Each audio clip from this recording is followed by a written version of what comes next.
कारखाने बंद ठेवण्यावरून खर्चीवाल्या यंत्रमागधारकांच्या मेळाव्यात गोंधळ. मजुरी वाढीसाठी कापड व्यापाऱ्यांना 10 दिवसांचा अल्टिमेटम. खर्चीवाल्या यंत्रमागधारकांना जॉबवर्क.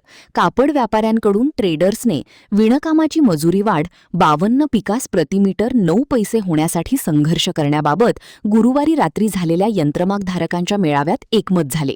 तथापि या मागणीसाठी लढा उभारण्याची भूमिका यंत्रमागाधारकांच्या नेत्यांनी, पॉवरलूम असोसिएशनच्या पदाधिकाऱ्यांनी मांडली. तर त्यास विरोध करीत चंदूर गावातील यंत्रमागधारकांनी बेमुदत यंत्रमाग बंदचे आंदोलन तातडीने सुरू करण्याची मागणी केल्याने मेळाव्याच्या ठिकाणी मतभेद झाल्याचे पुढे आले. यावरून गुरुवारी रात्री उशिरापर्यंत पॉवरलूम असोसिएशनच्या प्रांगणात यंत्रमागधारक थांबून राहिले होते. इचलकरंजी परिसरात स्वतः कापड विणणारे आणि मजुरीवर कापड विणणारे खर्चीवाले यंत्रमागधारक असे 2 प्रकार आहेत. खर्चीवाल्या यंत्रमागधारकांना गेल्या 12 वर्षात कापड व्यापाऱ्यांकडून मजुरी वाढ मिळाली नसल्याने त्यांची आर्थिक परिस्थिती हलाखीची बनली आहे. अशातच नुकतेच यंत्रमागाच्या वहीफणी मजुरी, मालवाहतूक, सुटे भाग, मिल स्टोअर्स यामध्ये वाढ झाल्याने खर्चीवाले यंत्रमागधारक त्रस्त झाले आहेत. त्यातूनच चंदूरच्या शाहूनगर भागातील खर्चीवाल्या यंत्रमागधारकांनी गेल्या 3 दिवसांपासून यंत्रमाग बंद ठेवले आहेत.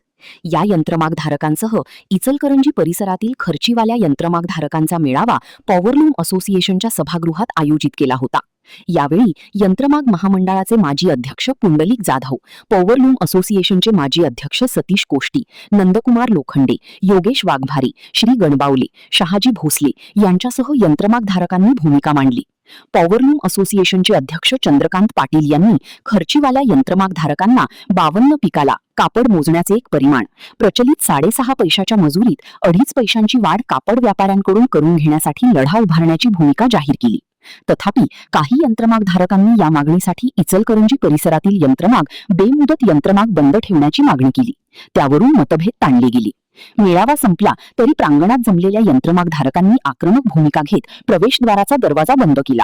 त्यांनी यंत्रमागधारकांच्या नेत्यांना जागीच रोखून धरत वहीफणी दरवाढीचा करार रद्द करण्याची मागणी केली. रात्री उशिरापर्यंत हा गोंधळ सुरू होता. महान कार्य न्यूजसाठी सुभाष भस्मे, इचलकरंजी.